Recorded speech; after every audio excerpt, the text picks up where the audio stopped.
이제 하나님의 말씀은 구약성경 에스겔 41장 12절부터 20절까지 말씀입니다. 에스겔 41장 12절부터 20절까지 말씀을 한 절씩 교독을 하겠습니다. 12절 말씀 제가 먼저 읽습니다. 서쪽 뜰 뒤에 건물이 있는데 너비는 70척이요 길이는 90척이며 그 사방벽의 두께는 5척이더라.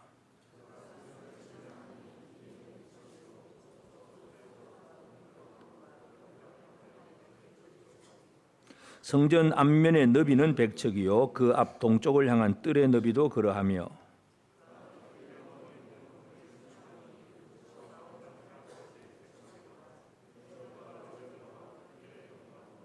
문 통로벽과 닫힌 창과 삼면에 둘러있는 회랑은 문 통로 안쪽에서부터 땅에서 창까지 늘판자로 가렸고 창은 이미 닫혔더라.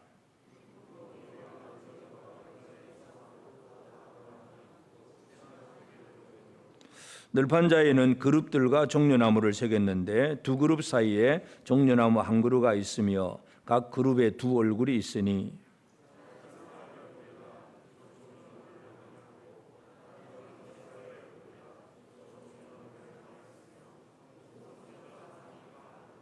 같이 봅시다.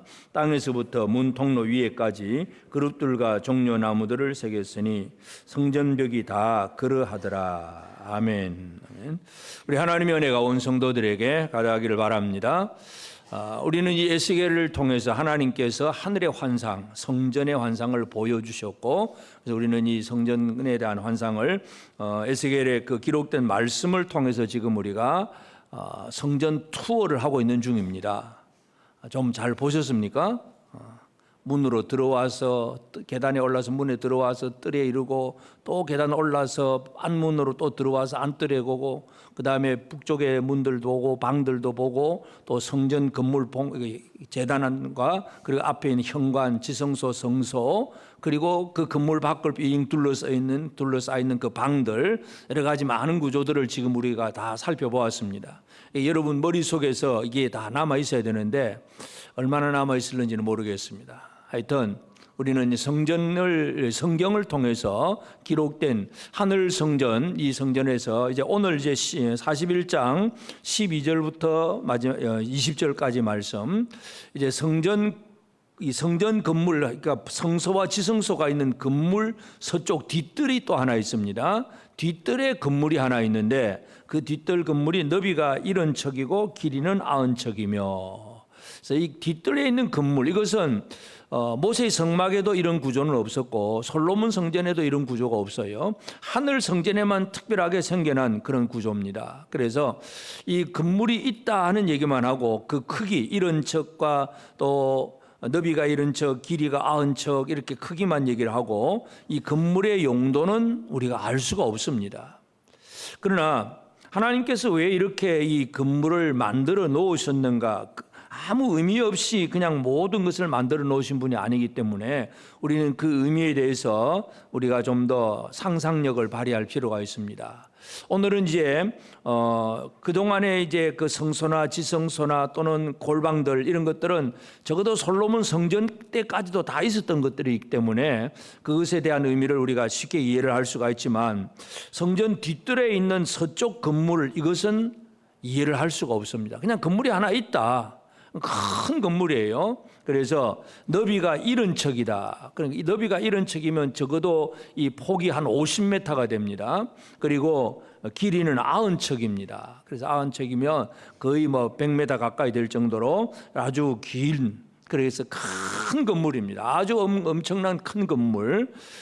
그래서 이 건물이 과연 무엇일까? 이제 오늘 우리가 이것에 대해서 한번 살펴보기를 원합니다. 그리고 그 건물과 그 다음에 그 주변에 있는 그 크기 사이즈 몇 척인가 하는 사이즈들을 다 기록을 하고 그 다음에 문 통로와 그 다음에 창에 있는 그리고 성전 벽에 그룹들과 종려나무를 새겨 놓았다는 것. 그래서 두 그룹이 이제 양쪽으로 종려나무 그룹 또 종려나무 그룹 이렇게 계속 연속적으로 그렇게 새겨 놓았고, 그룹은 얼굴이 두 개가 있습니다. 하나는 사람의 얼굴, 하나는 사자의 얼굴.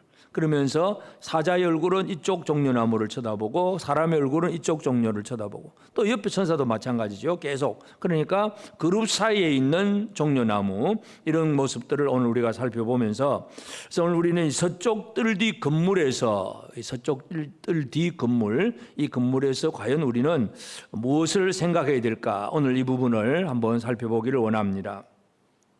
하나님은 우리에게 특별하게 뭔가를 계시를 해줄 때가 있습니다. 그래서 하나님의 뜻이 이것이고 저것이고 분명히 밝혀 보여줄 수도 있습니다. 그러나 인간은 하나님이 밝혀 보여주지 않으면 인간은 하나님을 이해할 수가 없습니다. 하나님이 뭐라고 말씀하셨지만 하나님이 깨닫지 못하게 하시면 우리는 깨달을 수도 없고, 만약에 사람이 하나님 전체를 이해할 수 있다면 그건 하나님이 아닙니다. 사람이 다 그걸 구조를 이해를 하기 때문에 하나님은 사람이 이해할 수 없는 전능하신 분이기 때문에 또 우리 사람들에게 하나님은 어떤 경우에 있어서는 비밀스러운 것들을 좀 남겨두셨다 하는 것을 우리는 이해할 필요가 있습니다. 그래서 성전 이 서쪽 뜰 뒤 건물은 정확하게 설명을 하지 않고 있습니다. 그래서 큰 사이즈만 얘기를 해놓고 이게 도대체 무슨 용도인가를 모릅니다. 그러나 이제 그래서 많은 학자들이 이제 그 책들을 보면 대부분 이제 이 부분에 대해서 그냥 해석하지 않고 그냥 넘어갑니다. 모르니까 그냥 그 서쪽 건물이 하나 있다. 그 정도만 하고 그냥 넘어가 버립니다. 그러나 이제 또 몇몇 그 해석하는 사람들을 보면 각기 나름대로 이제 자기 나름대로 해석이겠죠. 첫 번째 해석은 뭐 어떤 해석을 하느냐면 성전에서 나오는 여러 가지 많은 일들 제사를 드리고 하다 보면 뭔가 그 쓰레기들이 나오잖아요. 그런 쓰레기들이 나오면 그런 것들을 다 모아가지고 정리를 해가지고 밖으로 내보내는 장소다. 이렇게 해석을 하는 분도 있습니다. 하여튼 그래서 그런 해석도 있고 또 한 가지는 역대상 26장 28절에 보면 선견자 사무엘과 기스의 아들 사울과 넬의 아들 아브넬과 스루야의 아들 요압이 무엇이든지 구별하여 드린 성물은 다 슬로몬과 그 형제 지위를 받았더라. 구별하여 드린 성물이 있는데 하나님 앞에 많은 예물을 가지고 오잖아요. 이 예물을 가져온 것을 보관하는 장소, 이것이 서쪽 건물일 것이다.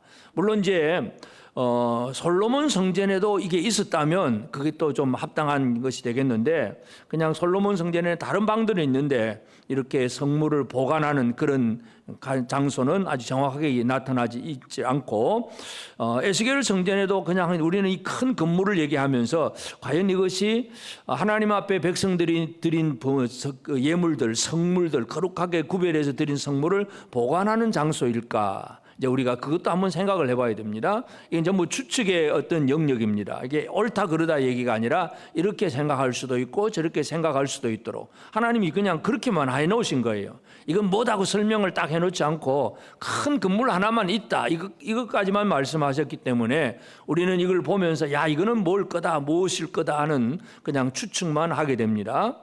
또 어떤 사람은 이제 이 건물을 얘기를 하면서 뭐라고 하냐면 이거는 하나님의 감춰진 자비다. 하나님의 뭔가 자비 같은 사랑과 은혜, 자비 이런 것들이 있는데 감추어 놓은 거다. 드러내지 않고 아직까지는 감추어져 있는 거. 그런 얘기를 하면서 무슨 구절을 인용을 하느냐 하면 요한복음 21장 25절에 보면 예수께서 행하신 일이 이 외에도 많으니 만일 낱낱이 기록된다면 이 세상이라도 이 기록된 책을 두기에 부족할 줄 아노라. 사도 요한이 요한복음을 기록을 하면서 예수님의 행하신 일들 이적 7가지를 쭉 기록을 하고 그 외에도 낱낱이 기록된다면 이 세상이라도 이 기록된 책을 두기에 부족할 것이다. 엄청나게 많아서 도무지 기록 다 알 수 없다. 바로 그런 표현. 다시 말해서 숨겨놓은 것들, 그러니까 드러나 있는 것은 분명한 복음의 진리, 이런 것들은 분명하게 드러나 있지만 그렇지 않은 부분들은 숨겨놓은 것들이 많다. 그래서 이 성전 서쪽 뒤 건물은 그냥 이것은 하나님의 감춰놓은 자비다. 그렇게 어떤 사람은 해석을 하기도 합니다. 또 우리가 뭘 또 생각할 수 있느냐 하면 모세가 그런 얘기를 합니다. 신명기 28장 12절에 보면 너 여호와께서 너를 위하여 하늘의 아름다운 보고를 여시사. 보고라는 게 뭐냐면 보물 창고. 하늘의 아름다운 보물 창고를 여시사 내 땅에 때를 따라 비를 내리시고 내 손으로 하는 모든 일에 복을 주시리니 내가 많은 민족에게 구워줄지라도 너는 꾸지 아니할 것이요. 하늘의 보물 창고다. 그렇게도 이해할 수도 있습니다. 하여튼 뭔가 사람들이 하나님 앞에 드린 것이든 하나님이 사람들에게 내주려고 준비하신 것이든 뭔가 이 큰 건물 안에는 그냥 텅 빈 건물은 아닐 것이다. 우리는 그렇게 짐작을 할 수가 있습니다. 오늘 새벽에도 우리가 그 베드로전서 1장을 묵상을 했는데 베드로전서 1장 4절에 보면 하나님께서 하늘에 간직한 것이 있다 그렇게 표현해요. 썩지 않고 더럽지 않고 쇠하지 않는 유업을 있게 하시나니 곧 너희를 위하여 하늘에 간직하신 것이다. 하나님이 하늘에 뭔가 간직해 놓은 것이 있다는 얘기죠. 그것을 보관하는 장소일 것이다. 우리는 그렇게 추측할 수가 있습니다. 그래서 오늘 우리는 이 서쪽 건물을 하나님께서 우리에게 주실 그 놀라운 은혜, 마지막 누릴 것들을 준비해 놓은 장소, 그렇지 않을까 우리가 추측을 합니다. 그러면서 이제 특별히 이제 이 서쪽 건물을 얘기를 하면서 그 뜰이 바로 백척이라고 하는 얘기를 계속 강조를 합니다. 그래서 성전을 청량하니 13절 그가 성전을 청량하니 길이는 백척이요 서쪽 뜰과 그 건물과 그 벽을 합하여 길이는 백척이요. 계속 백척 얘기를 합니다. 성전제 에스겔 환상 성전 전체가 외곽 담을 보면 전체가 500척씩입니다. 가로 500척, 세로 500척. 그러니까 500척, 500척 됩니다. 아주 큰 땅이죠. 큰 땅이 넓은 땅입니다. 그런데 이제 그 중에서 우리가 성전 동문에서 이제 출발을 했잖아요. 성전 동문에서 서쪽을 향해서 일직선으로 쫙 가는 이제 그 방향을 우리가 가지고 한번 생각을 해보면 일단 좌우의 땅들은 좀 놔두고 성전 동문에서 서쪽을 향해 나가야 됩니다. 이제 이것이 일직선 성전을 향해 나가는 방향인데 이게 이제 보면 이제 길이가 500척이잖아요. 500척을 가야 되는데 그 길이가 어떤 길이냐면 동문이 50척이에요. 동문이 50척, 그 다음에 동문 안에 들으면 바깥들이 100척, 그 다음에 바깥들에서 안뜰로 들어가는데 문이 또 50척. 그러면 이 문 2개하고 바깥들하고 하면 벌써 200척입니다. 200척. 그 다음에 또 100척이 있는데 그 100척 안뜰입니다. 제단이 중앙에 있고 안뜰 정사각형 100척씩 100척씩 정확하게 그 정중앙에 있는 그런 안뜰이 있고 그 다음에 안뜰 또 그 다음 100척은 성전이 있는 성소 지성소가 있는 또 100척 그리고 또 뒤에 서편 뒤에 또 100척. 그래서 이 500척을 들어가는데 성문에서 동문에서 서쪽으로 향해 갈 때에 문을 통과하고 뜰에 머물고 또 문을 통과하고 안뜰에 들어가고 그 다음에 성전에 그 성전 건물 현관에 지성소 성소가 있는 성전에 또 100척 그 다음에 또 100척이 바로 서쪽 건물이에요. 그래서 우리가 이 100척이라고 하는 것 전에도 우리가 한번 말씀드렸지만 100이라고 하는 숫자는 뭔가 가득하고 충만하다는 얘기입니다. 100배나 얻었다. 이것은 아주 엄청나게 많은 걸 얻었다는 그런 표현입니다. 그래서 이 100이라고 하는 숫자는 우리에게 하나님의 뭔가가 우리에게 주실 것들이 가득하고 충만하다는 그런 얘기인데 성전문에서부터 서쪽 건물까지 가는 그 방향성을 우리가 잘 읽어볼 필요가 있습니다. 그래서 이 방향을 잘 보면 제일 첫 번째가 통과하는 문입니다.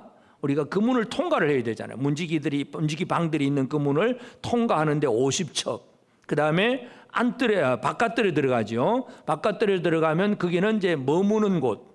하나님의 은혜를 받으면서 하나님 주신 그 어떤 재물의 뭔가 남은 부분을 같이 백성들이 그 방들에 앉아서 나눠 먹기도 하고 먹고 나누는 백성들끼리 함께 친교하고 교제하는 그 머무는 뜰이 있고 그 다음에 또 통과하는 문, 이제 안뜰로 들어가기 위해서 문이 2개가 있잖아요. 하나 더 들어가서 그 다음에 안뜰에 들어가면 그 안뜰의 중앙에 제단이 있습니다. 제단은 뭡니까? 우리의 모든 죄와 허물들을 다 씻어버리고 불태워버리고 우리를 거룩하게 만드는 것.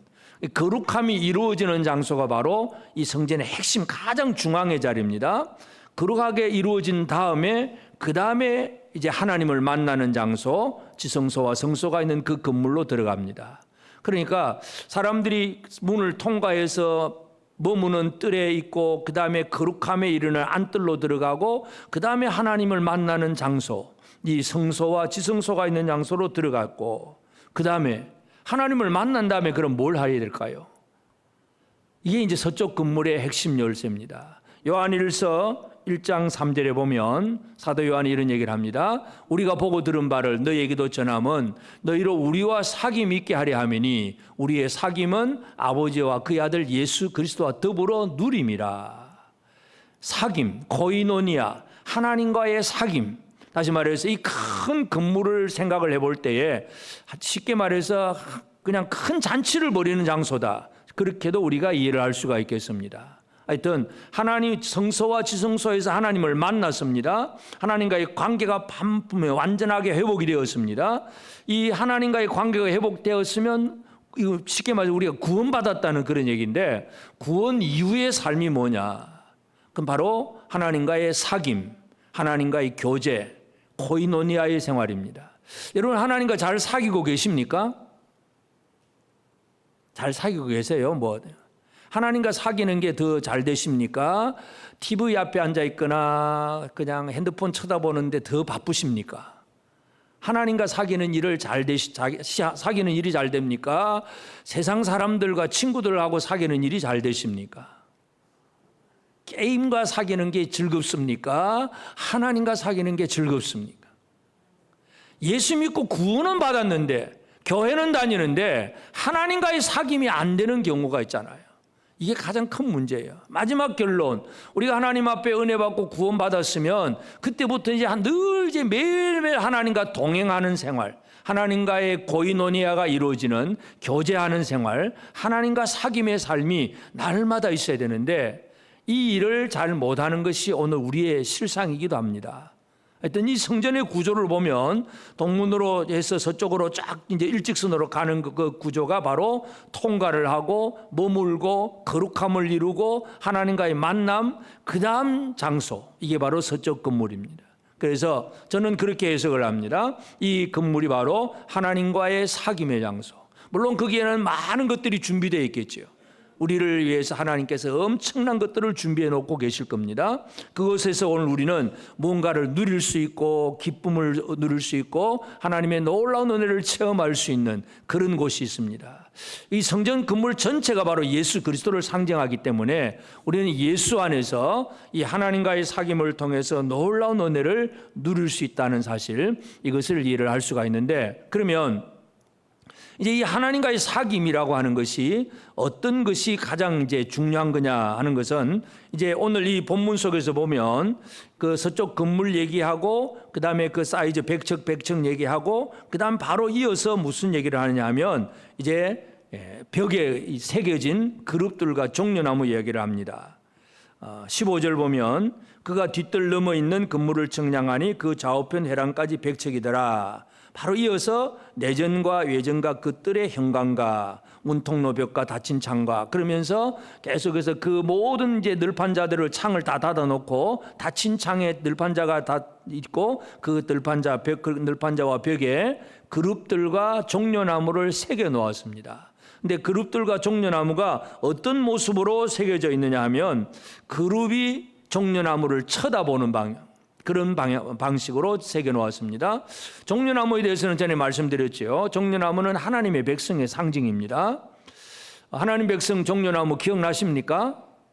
엄청나게 잘 자랍니다. 그런데 하나만 없으면 빨리 죽습니다. 어떻게 하면 빨리 죽습니까? 종려나무 빨리 죽이는 방법. 엄청나게 성장력 있고 번식하고 잘 100년 넘어 자라고 열매도 엄청나게 잘 맺는 종려나무지만 어떻게 하면 빨리 죽는다고요? 머리 꼭대기 키파 이거 하나 딱 꺾으면 그냥 죽습니다. 하나님 앞에서 복종하지 아니하고 하나님 말씀 앞에 복종하지 않으면 바로 죽는 것이 바로 하나님 백성입니다. 그래서 이 하나님 종려나무는 하나님 백성의 상징인데 하나님의 백성을 천사들이 쳐다보고 있는 그 모습이에요. 근데 이제 에스겔 1장에 보면 이제 천사의 얼굴이 원래는 네 생물의 얼굴로 나타나 있어요. 그래서 사람, 사자, 그리고 소, 독수리 네 얼굴인데 오늘 이제 41장에 보면 벽에 새겨진 그룹들은 두 가지 얼굴만 있습니다. 사람의 얼굴과 어린 사자의 얼굴 두 가지만 있습니다. 그러면 사람의 얼굴은 뭘 상징하느냐 하면 사람은 이성과 지혜를 상징을 합니다. 이 사자는 힘과 용기를 상징을 합니다. 그래서 지혜 있고 용기 있는 존재다. 바로 그런 표현. 이제 이것이 그룹들이 종려나무를 쳐다보는데 지혜 있는 사람의 얼굴, 힘 있는 사자의 얼굴로 이 옆에 있는 종려나무를 쳐다봅니다. 그러니까 종려나무 입장에서 보면 이쪽에서는 사람의 얼굴이 보이고 이쪽에서는 사자의 얼굴이 보이는 거죠. 계속 이 반복되니까 그룹이 있고 종려나무 있고 또 그룹이 있고 종려나무 있고, 그러니까 그룹이 양쪽을 쳐다보는 거예요. 그러니까 계속 그것이 반복됩니다. 하나님의 백성들이 그 안에서 하나님이 우리를 어떻게 바라보고 계시는가, 그것을 우리가 이해할 수 있습니다. 하나님과의 교제는 뭐냐? 하나님과 얼굴과 얼굴을 마주보는, 바로 그것이 하나님과의 교제고, 그 얼굴은 하나님은 우리를 어떤 자로 쳐다보시느냐 하는 문제예요. 이 지혜와 용기, 이 두 가지는 무엇을 상징하냐면 결국은 승리자, 이기는 자를 상징을 합니다.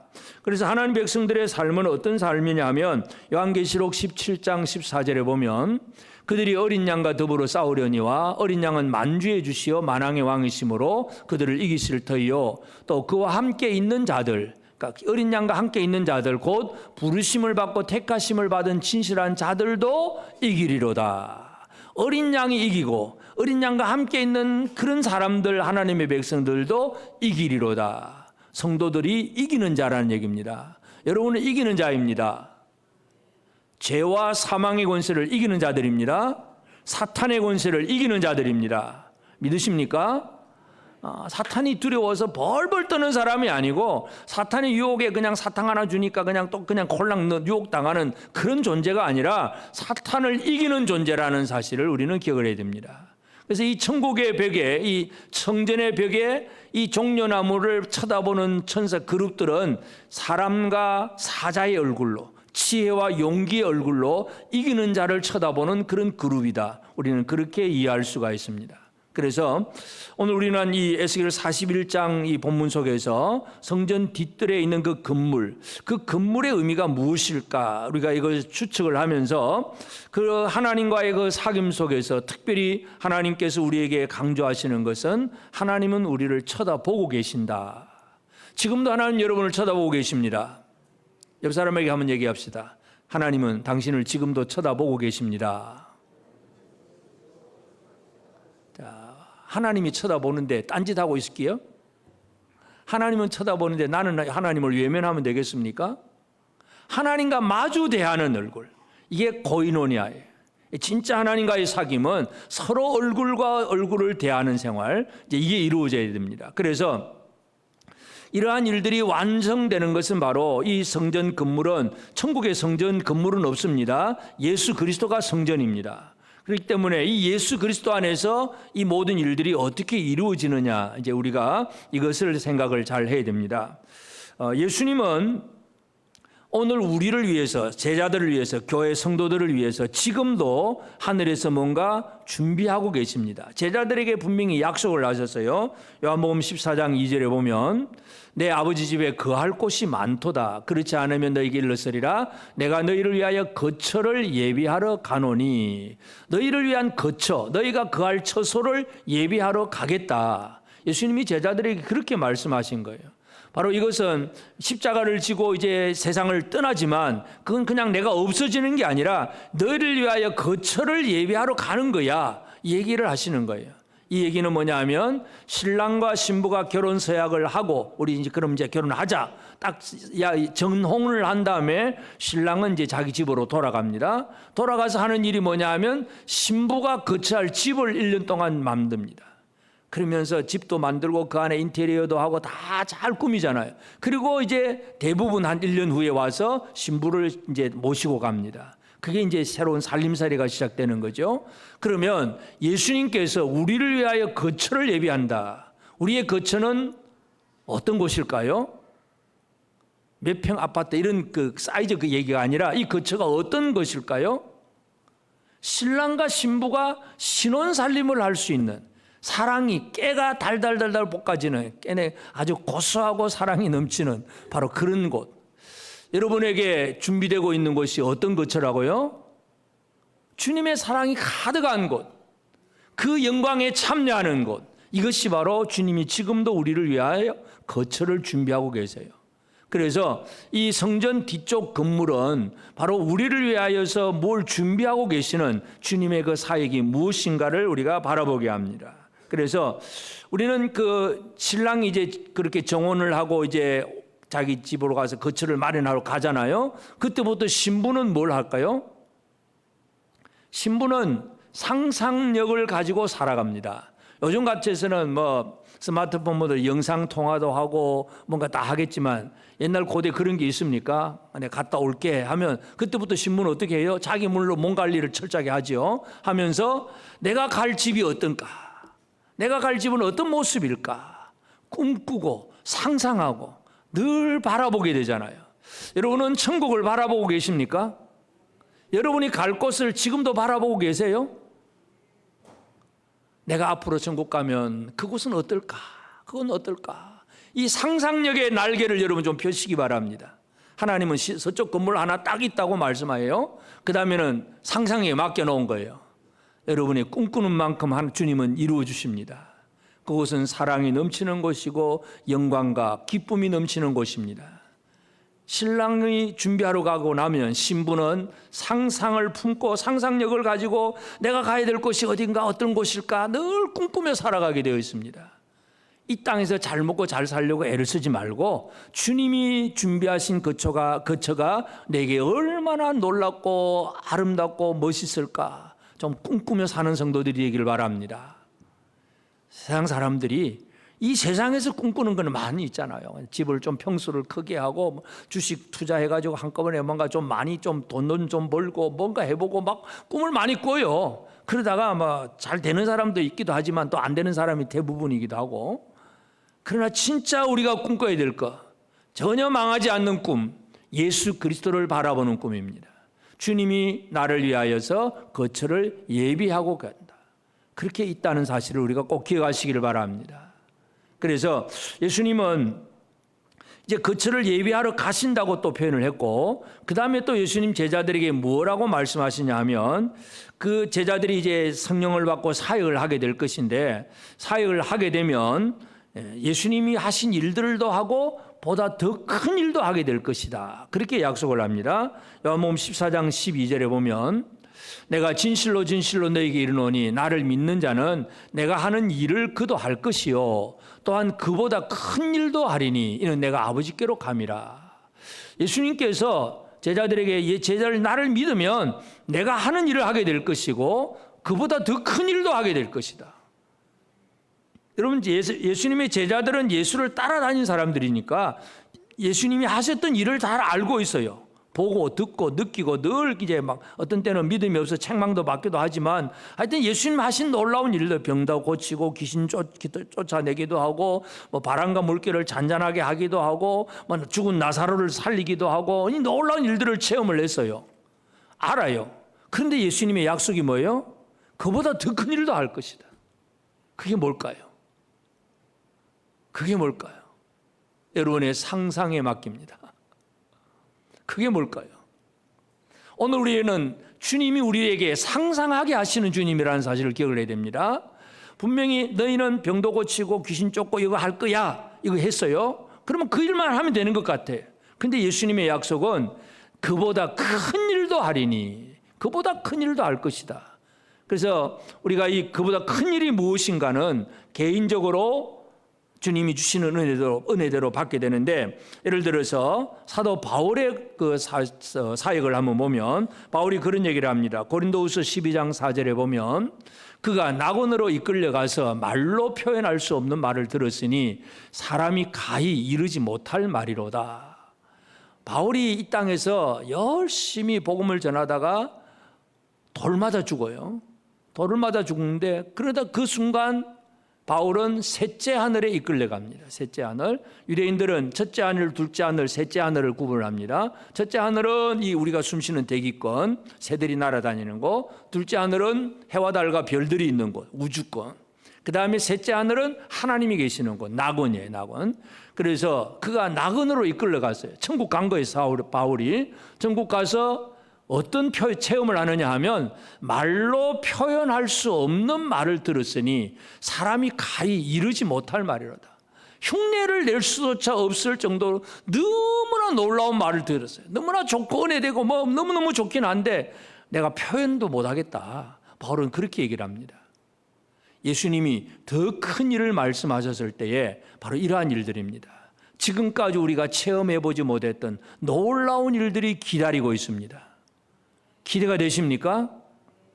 내가 이렇게 은행에 적금하면 다음에 얼마 탈 거고 보험 들면 어떻게 될 것이고 이건 다 계산되는 일이잖아요. 그 계산되는 일은 예수 안 믿어도 다 잘할 수 있어요. 그러나 예수 안에서 이루어지는 일은 보여지는 것도 분명히 이루어지지만 더 크고 놀라운 일을 이루게 될 것이다. 분명히 주님의 약속은 그것이고 사도 바울은 천국의 체험까지도 하게 됩니다. 이 놀라운 일들, 이게 우리에게 있어서는 지금은 비밀스러운 일입니다. 감춰진 일입니다. 우리는 믿음으로 상상력을 동원할 수밖에 없습니다. 오늘 우리 사랑하는 성도들, 이 상상력을 좀 동원하시기를 바랍니다. 주님이 나를 위해서 얼마나 놀라운 거처를 준비하셨을까? 나에게 약속하신 더 큰 일, 그게 도대체 뭘까? 주님이 내가 할 수 있는 기도하고 찬양하고 하면 이런 건 정말 할 수 있어. 이 정도 개념은 누구나 다 가질 수 있어요.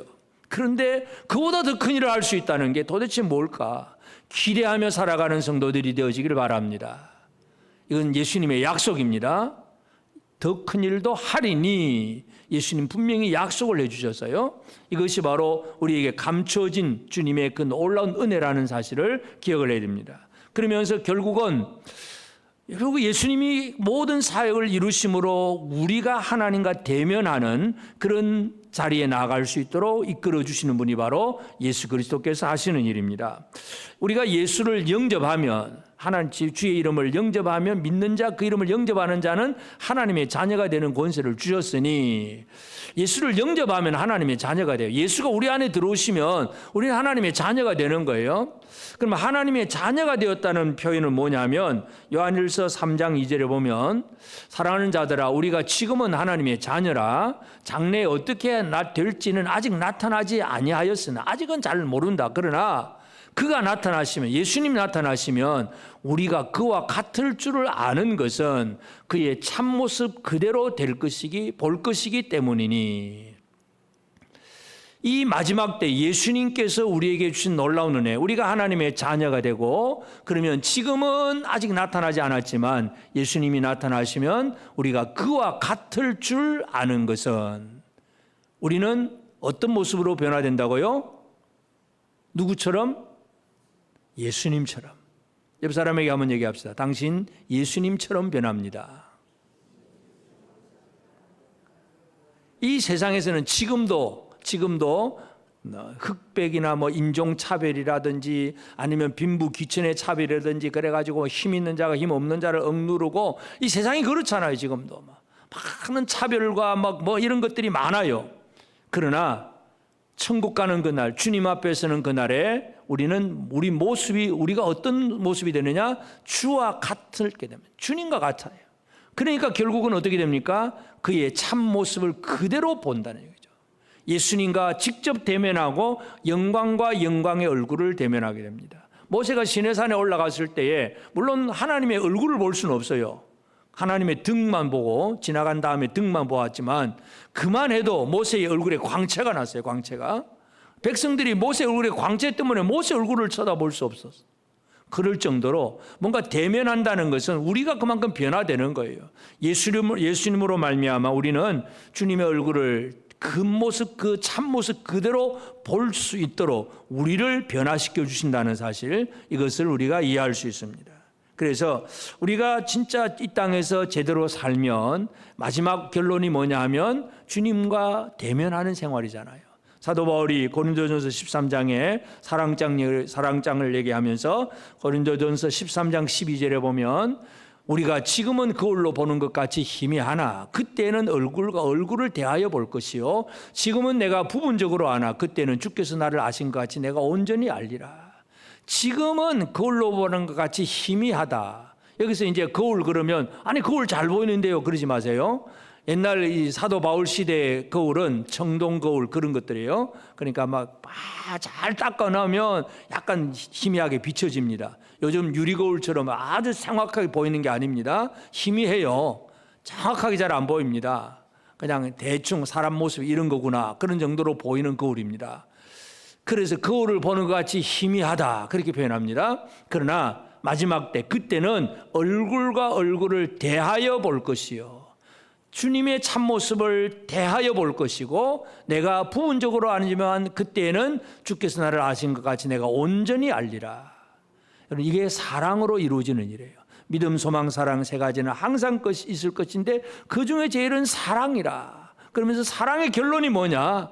지금은 거울로 보는 것 같이 희미하지만 그때는 얼굴과 얼굴을 대하여 볼 것이다. 여러분 성전 서쪽 뒤 건물 안에서 이루어지는 일 얼굴과 얼굴을 대하여 보게 됩니다. 주님의 얼굴을 대하여 보는 장소, 주님과의 미팅 장소, 주님과의 교제 장소, 하나님과의 사귐의 장소 거기에는 얼굴과 얼굴을 마주 대하고 보는 장소입니다. 기대가 되십니까? 기대가 별로 안 되는 얼굴도 좀 있다. 자, 졸리기도 하고. 기대가 되십니까?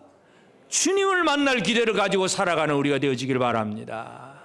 여러분 우리가 세상 사람들을 보면 뭐 요즘 뭐 스포츠 선수나 뭐 또 연예인들 뭐 좀 인기 스타들 보면 그 만나려고 뭐 공항에 가고 막 그 사인 받으려고 막 난리를 벌이잖아요. 그래놓고 그 사인 하나 받아놓으면 그거 가지고 뭐 할 거예요? 내가 옛날에 아주 부산에서 사역을 할 때에 아버지 학교라는 프로그램이 있었는데 그게 이제 그 야구 선수로 유명한데 이름도 깜짝이 이만순지 하여튼 이름도 잊어버렸네.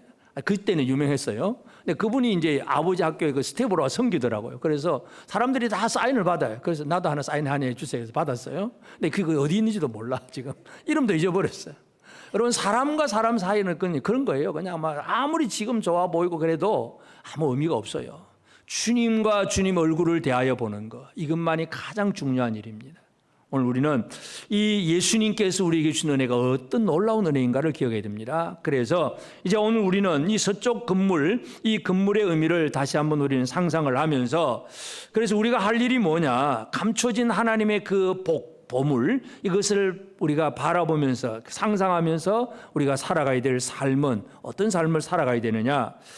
예수님께서 이런 말씀을 하셨어요. 마태복음 6장 20절에 보면 오직 너희를 위하여 보물을 하늘에 쌓아두라. 보물을 하늘에 쌓아두라. 쌓아둘 곳이 있다고 주님이 말씀하잖아요. 거기는 좀이나 동록이 하지 못하고 도둑이 구멍을 뚫지도 못하고 도둑질도 못하느니라. 절대로 안 잊어버린다. 하나님이 다 알고 계신다 그 말이에요. 그래서 보물을 하늘에 쌓아두라. 여러분 성전 서쪽 건물은 우리가 보물창고로 생각을 한다면 그 보물창고에 우리가 하늘의 보물을 좀 쌓아야 됩니다.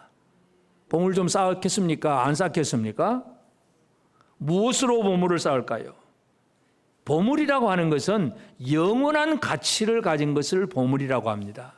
여러분 세상에서 보물 그러면 뭐 다이아몬드나 금이나 이게 뭔가 세상 뭔가 당장 팔면 돈으로 좀 많은 걸 얻을 수 있기 때문에 보물이라고 생각을 하지만 내가 죽고 나면 그게 보물입니까? 아무 가치가 없는 거예요. 남들이 더 좋아하고 나는 아무것도 없어요. 보물이라고 하는 것은 영원한 걸 영원한 것. 하늘에 갔어도 가치가 있는 것. 이거 진짜 보물인데 이 하늘의 보물을 어떻게 해서 무엇을 쌓아야 되느냐 하면 고린도후서 4장 17절에 보면 우리가 잠시 받는 환난에 경한 것이 크고 영원한 영광에 중한 것을 우리에게 이루려 함이니 잠시 환난을 받는데 아주 그냥 가벼운 거예요. 복음을 위해서 환난을 받는 거 가벼운 거예요. 그런데 그것이 영원한 영광에 중한 것을 이룬다. 하늘의 보물을 쌓는 방법, 복음을 위해서 고난을 받는 것. 이것이 바로 하늘의 보물을 쌓는 일입니다. 주님을 위해서 이 영광스러운 복음을 위해서 우리가 희생하고 땀 흘리고 수고하고 애쓰는 것 이런 것들이 하늘의 보물을 쌓는 일이라는 것을 알 수가 있습니다. 또 마태복음 10장 42절에도 보면 누구든지 제자 이름으로 이 작은 자 중 하나에게 냉수 한 그릇이라도 주는 자는 내가 진실로 너에게 이르노니 그 사람이 결단코 상을 잃지 아니하리라. 이 작은 자 하나에게 주의 이름으로 냉수 한 그릇이라도 대접을 하면 절대로 상을 잃어버리지 않을 것이다. 분명히 그렇게 얘기를 합니다. 우리가 요즘에 이제 어느 집에 가서 막 대접을 해주면 대접을 그냥 사양을 많이 해요. 저도 사양을 많이 해요. 근데 어떤 때는 사양을 하다가도 내가 사양하면 안 되겠다 싶은 생각을 해요. 왜냐하면 제가 처음에 전도사로 나갔을 때에 지금 이제 부산종합교회에 계신 그 이밀레 목사님 아버지 임주식 목사님으로 계셨는데 그분이 늘 하는 얘기가 있어요. 어느 집에 가 신방 갔는데 아무것도 안 주더래요. 그러니까 일부러 냉수 한 그릇이라도 달라고. 그래서 목사님 냉수 한 그릇 마시고 축복기도 해주고 왔다고. 그래야 되는구나. 뭔가 뭐 좋아서 좋고 맛있는 게 아니라 냉수 한 그릇이라도 마시고 그 집을 위해서 축복해줘. 그렇게 나왔다고. 그때 목사님이 저한테 젊은 전도사니까 그런 얘기를 해주시더라고요. 그러니까 참 이 대접을 잘 받는 것도 중요한데 하여튼 이 주의 이름으로 냉수 한 그릇이라도 주는 자는 진실로 너에게 이르노니 그 사람이 결단코 상을 잃지 아니하리라. 여러분 주의 이름으로 옆에 있는 사람들을 좀 섬기고 계십니까? 절대로 그 상을 잃어버리지 않게 될 거고 그것이 하늘의 보물을 쌓는 일입니다. 옆 사람에게 우리 하늘의 보물을 많이 쌓고 삽시다. 하늘은 보물 창고가 엄청나게 큽니다. 엄청나게 큽니다. 뭐 어떤 보물이든지 다 들어갈 수가 있습니다. 그래서 보물을 쌓는 생활들, 그리고 이제 우리가 또 기억해야 될 것은 우리가 나아가는 삶의 신앙의 방향성, 이 동문에서 뜰을 지나서 그 다음에 안뜰, 그 다음에 성전, 그 다음에 서쪽의 끝에 바로 이 건물, 이 동쪽에서 서쪽으로 가는 이 방향을 잘 읽어야 됩니다. 이 방향을 잃어버리면 이게 가장 큰 일입니다. 우리가 이미 앞에서 에스겔 8장에서 살펴봤는데 에스겔 8장 16절에 보면 그가 또 나를 데리고 여호와의 성전 안뜰에 들어가시니라. 보라, 여호와의 성전문 곧 현관과 제단 사이에서 약 25명이 여호와의 성전을 등지고 낯을 동쪽으로 향하여 동쪽 태양에게 예배하더라. 예루살렘 성전이 왜 망하는입니까? 성전에서 서쪽에 있는 지성소를 향해야 되는데 몸을 돌이켜서 동쪽을 바라보고 동쪽 태양에게 경배를 하고 있어요. 그게 바로 성전이 파괴되는 이유예요. 방향을 잃어버리면 하나님을 향하여 등지고 세상을 향하면 망하는 길이에요. 오늘 우리가 삶의 방향성을 제대로 잡고 살아가야 됩니다. 어떤 일을 하든지 우리의 삶의 방향은 오직 하나님, 성소, 지성소, 그리고 그 뒤에 있는 어떤 소망, 이런 것들을 바라보고 살아가는 그런 우리 삶이 되어지기를 원합니다. 사도 바울이 고린도 교회에 여러 많은 문제들이 있을 때 이런저런 얘기를 많이 하잖아요. 그러면서 그 고린도 교회에게 이제 그 삶의 방향에 대해서는 분명한 얘기를 해줍니다. 고린도전서 10장 31절에 보면 그런즉 너희가 먹든지 마시든지 무엇을 하든지 다 하나님의 영광을 위하여 하라. 하나님의 영광이라고 하는 방향성을 사도 바울이 강조를 해주고 있습니다. 여러분이 직장을 다니든 사업을 하든 공부를 하든 뭘 하든지 간에 집에서 먹고 마시고 놀고 있든지 간에 그냥 게으름 피우고 있든지 뭘 하든지 그건 아무 상관없어요. 그게 진짜 하나님의 영광이냐? 그것만 생각하시기 바랍니다. 배짱이처럼 놀고 먹으면서 이게 난 하나님 영광을 위해서 놀고 먹을 거야. 그게 말이 되는지는 모르겠지만은 여러분 우리가 뭘 하든지 간에 하나님의 영광이라고 하는 이 목표, 방향성 이걸 잃어버려서는 안 됩니다. 우리의 삶이 누구를 위해서 무엇을 바라보고 나아가느냐, 삶의 방향성이 올바라야 제대로 주시는 하나님의 복을 누릴 수가 있습니다. 그리고 이제 결국은 우리는 주님과 대면하는, 얼굴과 얼굴을 마주 대하는 이 삶을 살아내는 것이 우리에게 중요합니다. 하나님은 천사들을 통해서 지혜와 용기를 가지고 그 종려나무 하나님의 백성들을 쳐다보고 계시는 거예요. 지금도 우리를 하나님은 그렇게 바라보고 계십니다. 그 앞에서 우리가 어떤 삶을 살아내야 되느냐, 야고보서 4장 7절 8절에 보면 그런즉 너희는 하나님께 복종할지어다 마귀를 대적하라 그리하면 너희를 피하리라. 하나님을 가까이 하라 그리하면 너희를 가까이 하시리라. 죄인들아 손을 깨끗이 하라. 두 마음을 품은 자들아 마음을 성결하게 하라. 하나님을 가까이 하고 하나님께 복종하고 마귀는 대적하고, 바로 이것이 하나님과 얼굴을 마주 대하는 자의 삶입니다. 여러분, 우리가 이 땅을 살아가면서 방향이 분명하고 그 다음에 하나님을 가까이 하면서 마귀를 철저하게 대적하며 살아가는 그런 우리가 되어지길 바랍니다. 사탄이 지금도 우리를 유혹합니다. 이게 멋있고 이게 재미있고 이게 더 맛있고 이렇게 하면 더 행복해지고 이러면 인간이 더 인간다워지고 네가 하나님처럼 될 거야, 네가 진짜 행복해질 거야. 사탄은 지금도 우리에게 늘 속삭이고 있습니다. 이러한 마귀를 대적하는 우리가 되어지길 바랍니다. 마귀를 대적하고 하나님을 가까이 하고 하나님 앞에 성결한 삶을 살아내는 것, 이것이 우리의 삶이 되어져야 됩니다. 하나님께서 에스겔을 통해서 그 바벨론 디아스포라 사람들에게 환상을 보여줍니다. 비록 그들이 포로된 생활이고 아무것도 없는 생활인 것 같지만 하늘을 바라보게 하고 그 성전이 회복이 되고 성전에 또 특별히 그 뒤쪽 서쪽 건물까지 뭔지도 모르지만 바라보게 하시잖아요. 생각하게 하시잖아요. 여러분, 상상력의 날개를 펼치시기를 바랍니다. 상상합시다. 하나님은 나를 위해서 뭘 준비하고 계실까? 주님은 지금 나를 위해서 어떤 것을 준비하고 계실까? 여러분, 상상하고 믿음으로 상상하고 그 상상대로 이루어지는 성도들 꼭 되어지기를 주의 이름으로 축복합니다.